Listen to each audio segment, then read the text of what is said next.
The call's going out to men of color to develop a long-term plan for academic success. That's the goal of a conference December 12th at the Bruce Bowling Building in Roxbury's Dudley Square, to be followed by a regional conference. To tell us about the effort are the Youth Engagement Coordinator at Sociedad Latina, Wilmer Quinones, and from the Coalition of Schools Educating Boys of Color, the Executive Director, Ron Walker. Thank you both very much for being with us. Thank you for having me. I want to start with Ron Walker. Before we get into what's going to be happening, talk about what's happened already, this really scary achievement gap that you're trying to deal with. Yeah, well, the achievement gap has been around much too long. It's been yawning, and it seems to be widening at times. It's been one space of time where it closed a little bit, narrowed, but it's far too many students, particularly young men, boys of color, that are, either not reading to full capacity, not really having all their skills and talents maximized.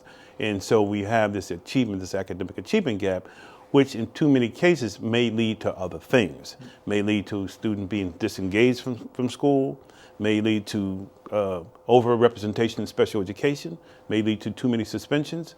So the academic piece and how a student feels about how well they are going to do in school is huge. So our efforts as a national organization is to try to do everything we can by providing professional development to educators, community leaders who have the same interest in mind, closing the achievement gap, making sure that all means all, and particularly boys and young men of color.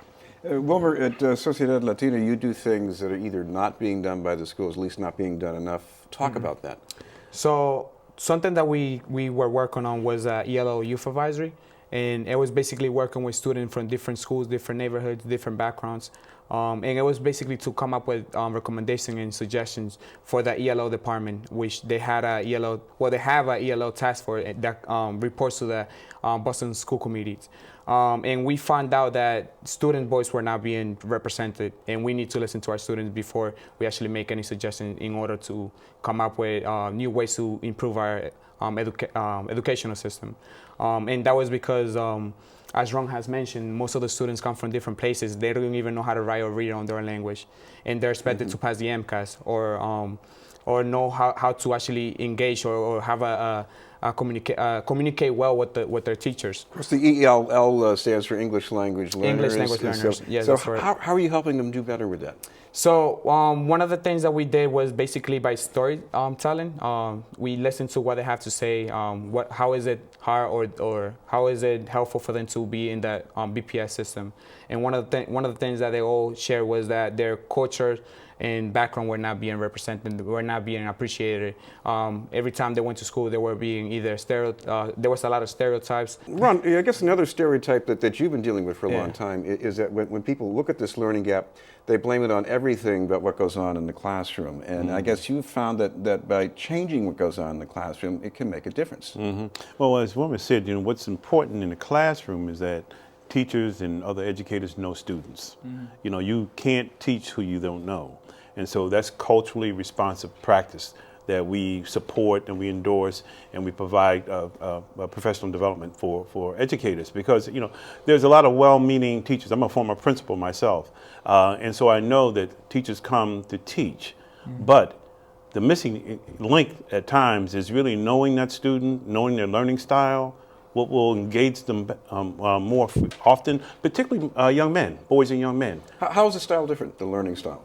How, of boys and young men? Yes. Well, first of all, we know that they're much more active. I mean, and that's not to denigrate, because I have two daughters. If my daughters, too. Right? So I don't want to, but we know that oftentimes, if we don't get them actively involved in doing something that's at times competitive, being the male species at times, that's important.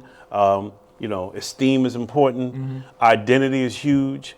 So being a classroom teacher means that not only must you know your content, but how do I engage Wilmer, from a perspective that even if he's quiet, maybe it's a different way in which I have to approach him, as opposed to me, who might be more active. So knowing the learning styles, and there's multiple learning styles of all students, but in particular boys, is really a very important aspect of it. Wilmer, talk about getting people at Sociedad Latina ready for these events that are coming up. So one of the things that we have been doing is we've been meeting with youth from different schools, different community. We had a meeting October 15, then we had another one last week. And it's basically to find out what are some of the recommendations that they have for the report. And basically talk about what are the things that they would like to see for on, like, in order for them to actually have a meaningful education where they are actually being recognized for who they are and have value in their cultures. And I know you mentioned that, you know, having teachers actually like sit down and get to know you is a big deal in our youth experiences. Did you experience that yourself? Of course. I mean, I'm an ELL student, English language learner. I don't know, I might, you know, have barriers in my language, but I actually got to experience it for myself in high school. There was different teachers that made me feel like dropping out at one point, and if I didn't have people around me like Sociedad Latina mentors, I would have ended up dropping out and not actually be attending college. One of the things that we do work with students around the cultural proficiency piece, we have a campaign called Learn Us to Teach Us, and it's basically the same idea that Ron was talking about. We need teachers that will sit down and get to know the students before they actually start implementing the curriculum. And that's because there's different background, there's different students from different countries, and just because they're from the same country doesn't mean that they learn or know how to show that they know the same materials. There are different ways, there are different experiences, so you need to recognize that as a teacher. Ron, who do you want to see coming to this event, at least the first event in Roxbury? Sure, and this is a very important first event too, and we're happy to do it right at in the location of the new Boston Public Schools building.